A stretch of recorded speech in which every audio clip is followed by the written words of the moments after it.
Smart 24, driving business.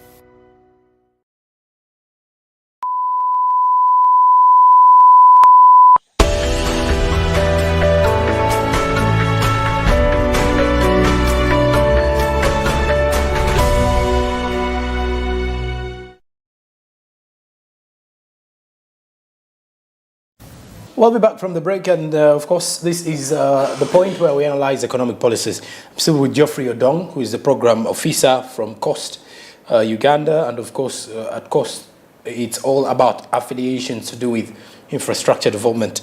And of course, when we talk infrastructure development, you get to realize that COST itself is the in charge of infrastructure transparency initiative, briefly looking into making sure that at least there's a lot of transparency when it comes to the infrastructure that we do have as a country, and also building upon the same kind of situation.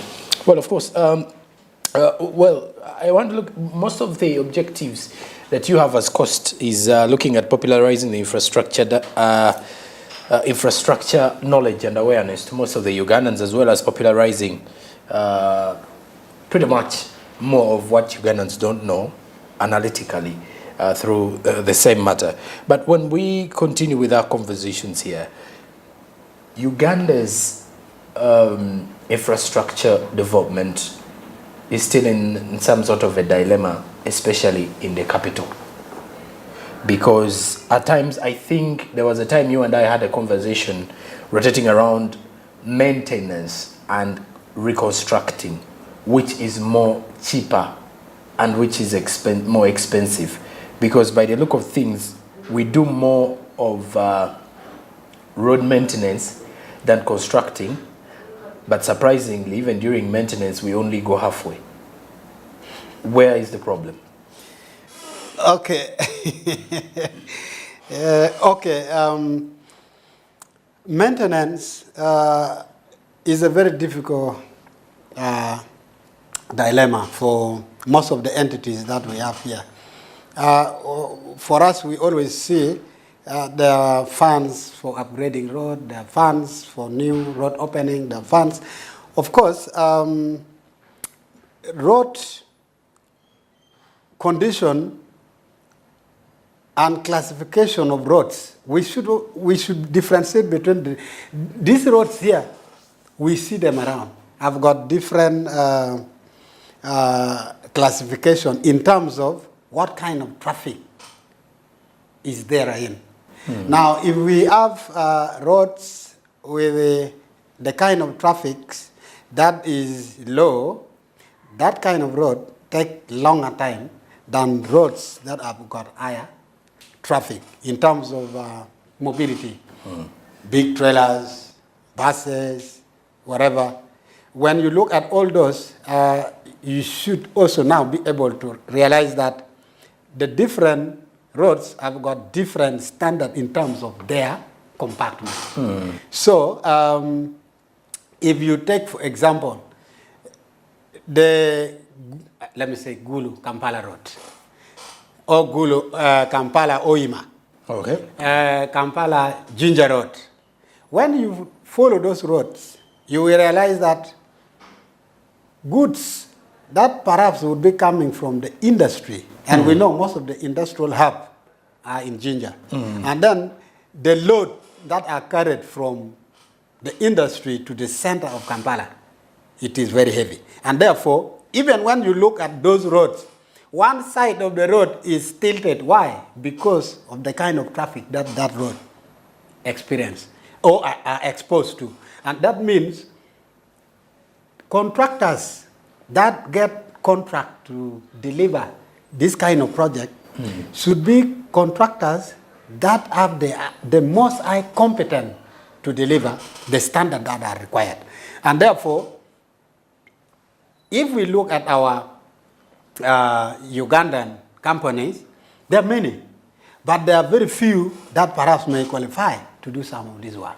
And that's why, from a study, we would be able to see in the past, many of these infrastructure projects were being delivered by international companies. But over time, COST and other stakeholders have been promoting what we call the local content. And I want to appreciate PPDA, Ministry of Work, Office of the Prime Minister, for promoting this. Because without us building capacity of our own construction companies, we might be denying them access to these services. And therefore, if we don't take a case, we may not be having an international company. What are we going to do? It means within this framework, capacity building for this resident company must be built, and that's why the PPDA came out with a guideline. Of course, it is still perhaps under discussion if it could become strongly embraced by everybody. Then the guideline says contract worth 45 billion and below should be awarded to local companies, and this will strengthen their capacity.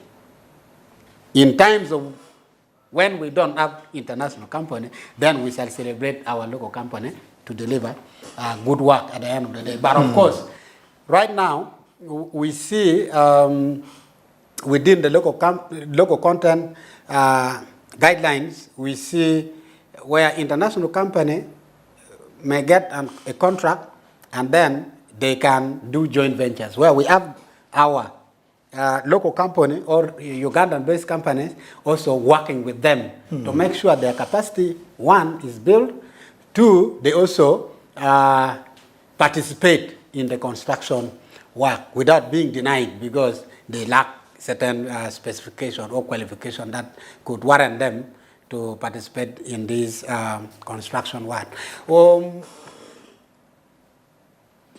Potholes or maintenance per se.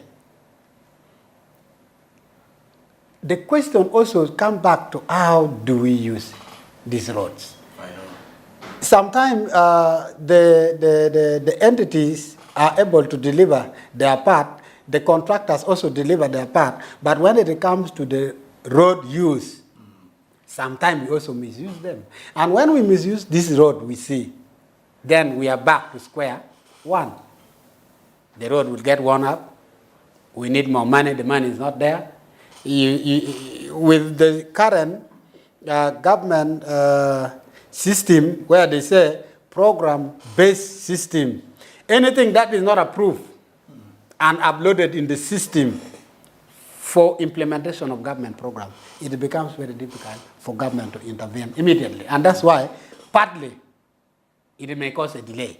Because if it was not foreseen that that particular part of the road would get destroyed, and therefore it would require a certain budget to be allocated so that it is approved. This approval process is long. So this also affects in terms of repair of roads that we see around Kampala. Not only in Kampala, you go to other cities, you go to other districts, you even go to some district with town council. Some of them, the kind of road they have, you may even think Kampala is 10 times better than them. Yet, when you come to Kampala, people are complaining, kabisa.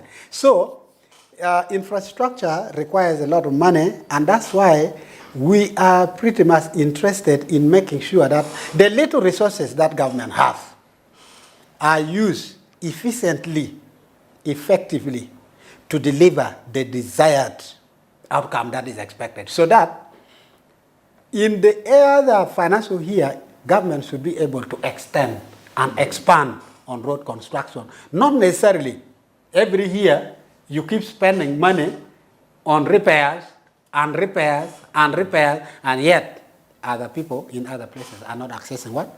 Good roads. And I think it is important for all of us.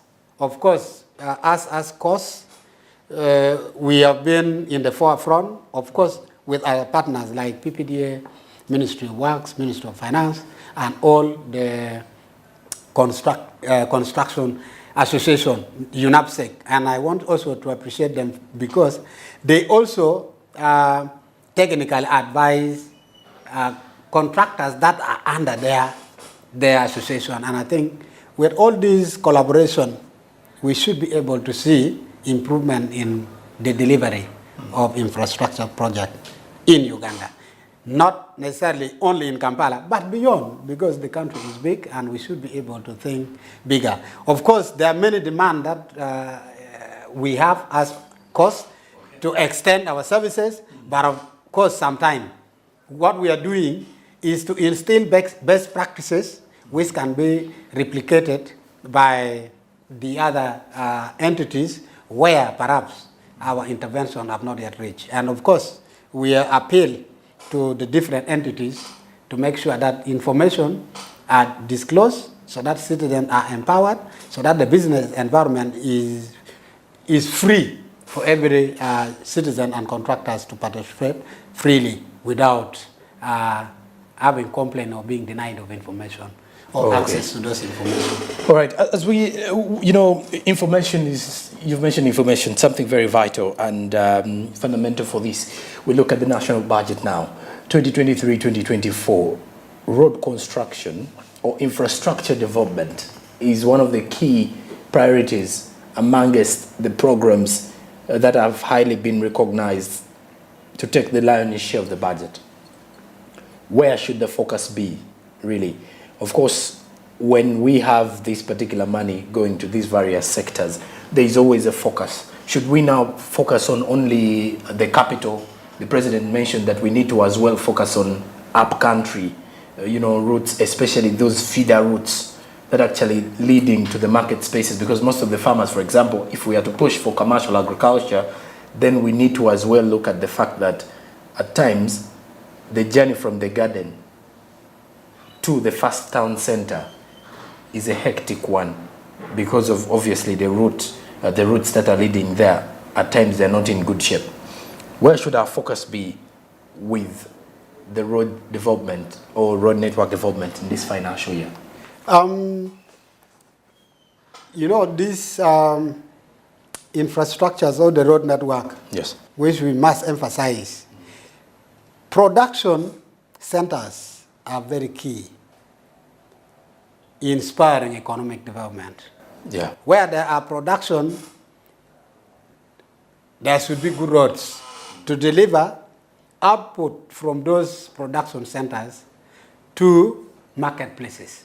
And most of these marketplaces are in towns, in cities, and therefore major roads linking the different production centers up to the capital here, where bulking for export takes place.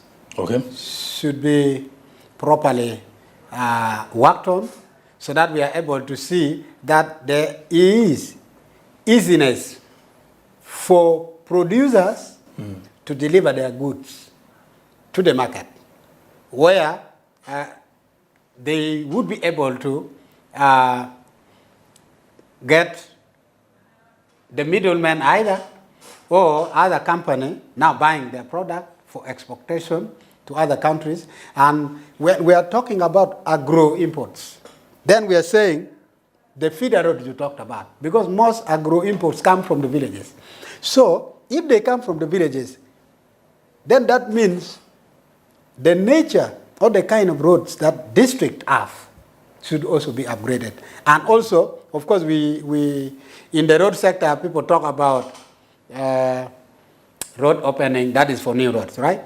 And then we talk about repair of those maritime roads in terms of spot filling, where there are many potholes. They come with their graders, they run through and close all those holes, but there's no compartment. That one is done. Then they talk about first-class maram. I think the money that has been allocated by government to all the districts, 1 billion each. And I think if the district want to increase on their productivity, they should be able, first of all, understand production centers in those districts. And then this money should go. That is before breaking down, right? Yes, okay. Because you cannot begin to say we should put money for this road. Yes. Remember, in economics, people talked about return on investment. Meaning, when I invest some money on a particular thing, I am expecting some kind of return on that investment, and that return must be more than investment capital. So if it is the same, you have not done a business. If it is if it is less, you have not done a business. But it must be more than. If you put 1 billion, you should be able to reap from that 1 billion 1.2, 1.3. That means there is proper forecast for that development, and that would lead to further development of that area, because more income will be coming, and then more investment will be taking place in those places. So I have seen government talked about industrial hub. All this industrial hub we are talking about, or the industrial park, they need raw material, and all this raw material comes from the village, and if we don't plan for roads from the villages to bring things to the industrial hub, then we might have a lot of goods lying in the villages with difficulties of accessibility to these centers, and therefore we shall have a slow economic growth. So we should be able to be very calculative on where we should put this money. Of course, every district, every villages need good roads. The question is scarcity. We don't have enough resources to do everything at once, and therefore you prioritize. Now, when you are prioritizing, then you identify which road for which purpose. When you invest, then you are able to reap more and gain from that process, so that you are able to make sure government get more taxes, and these more taxes from those production centers will enable government in the next financial year to be able to expand on the road network that is available. So, but above all, even if we have scarce resources, these resources must be put to good use. It must be used for the purpose for which it is set. Otherwise, if it is not used properly, effectively and efficiently, then good standard road will not be produced, and then in the short run, the roads will get destroyed, and it will take us back to begin repairing them in a short while. Of course, I know some of the roads that government have made, of course, using grant from, let's say, from JICA and from loans from World Bank, the Youth Smith, in the other cities.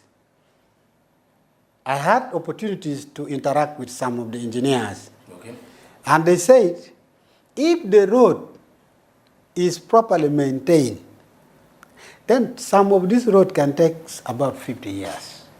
Now, I was very happy to hear that, and the question was, are we compliant in the usage of this road? Because it is we who misuse the road, and at the end of the day, the road gets destroyed, and when it gets destroyed, we also complain. Now, even here in Kampala, I live here in Kampala, I have seen citizens, we, the user of the road, we are throwing these bottles on the drainage, and when the drainage is blocked, what happens? The water will come out on the road. Yes. Flooding, and when it comes on the road over and over again. Yes. I am not an engineer, but of course we know the process of chemical weathering. Something happened to the tarmac. We see them. Okay. And any scratch on the tarmac, that will become an entry point of the destruction of that road, because more water in that point, more destruction, because the vehicle will keep on bumping in those positions, and therefore it will get destroyed. And so, how do we use the road? Matters a lot in the maintenance of this road. And when we keep them properly, we use them properly, then we determine also the durability of this road. It would stand a test of time, and therefore, which means in the next financial year, government would be able to put money for infrastructure, especially for road, and this money now will go to another road. Okay. And less of them will be spent on repair. So, and I think that is very important on our side. Let's not look at controlling the nature of the need for repair, or by focusing on maintenance. Let's get to the road users first.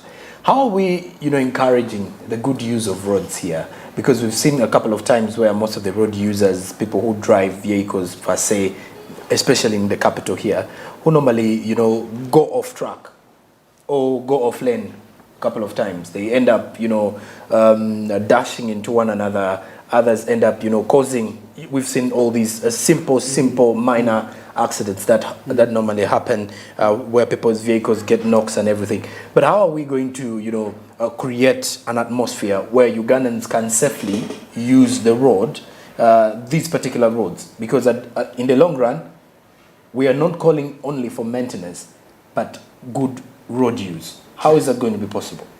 Number one, I think we should lead by example. Oh. I have ever moved on a border. And you find this person is adding, and instead of slowing down where there are arms, there's a gap between the guard of the road, yes, and then the arm. They always pass there. Yeah. And that is very dangerous. I have stopped borders more than 10 times. When you dodge and harm, I stop you and pay you and educate you that this arm here has been put here for a purpose. One, for you to slow down, not to cause accident. Number two, when you go on the side, you leave the main road. Then you create a negative impact on the side of the road. And we have seen where we have arms, the roads immediately begin to get spoiled from that point. Okay. And it keeps on coming to the main road. And I think discipline of road use by road users contributes a lot to the maintenance of our roads. So even taxis, we have seen taxis. I've been in taxis. Some of them, I tell them, I stop here. Not because I want to stop, but because the way is using the road is taking us in a wrong direction. And I'm a promoter of good use of road. And I'm in a taxi that is violating what the principle I believe in. So what I do, I say I stop here, but I also advise. Of course, advice is optional. Somebody can follow or cannot follow. But somebody may have time to meditate over what you have said. And over time, if we all embrace this, then we should be able to ensure that we use the road properly. I have seen in some places where somebody picks a stone and drops in the middle of the road. Okay. In the process of dropping, there is already an impact. And that impact, with rain, with other forces coming to the same point, contribute to the destruction of that point, and that can expand. If this stone is also knocked by a vehicle, more impact is created in a wider distance. Yes. So, we should take this road as our own property, value it. We should value as if we value the clothes we use. Okay. We put it at the bottom of our heart that this is my property and I must not destroy. And I have never seen a person who picks a knife and decide to cut the fingers that feed. True. And that is what happened in the roads. Some people, instead of protecting and using the road properly, they also go against and misuse the road. And that affects the quality, sometimes beyond what the contractors could have actually done in terms of the road construction. So I think we are concerned. As citizens, we must play our role diligently in the protection of this road we have. Well, I want to believe so as well, but of course when we return after the break we are having more conversations still rotating around the infrastructure development of the country, its role to economic development, and also digging deeper into some various recommendations that the government should consider to at least make sure that we work towards creating a more sustainable infrastructure that will definitely live for years. Our conversations will definitely end here for now as we return with more after the break. Stick around.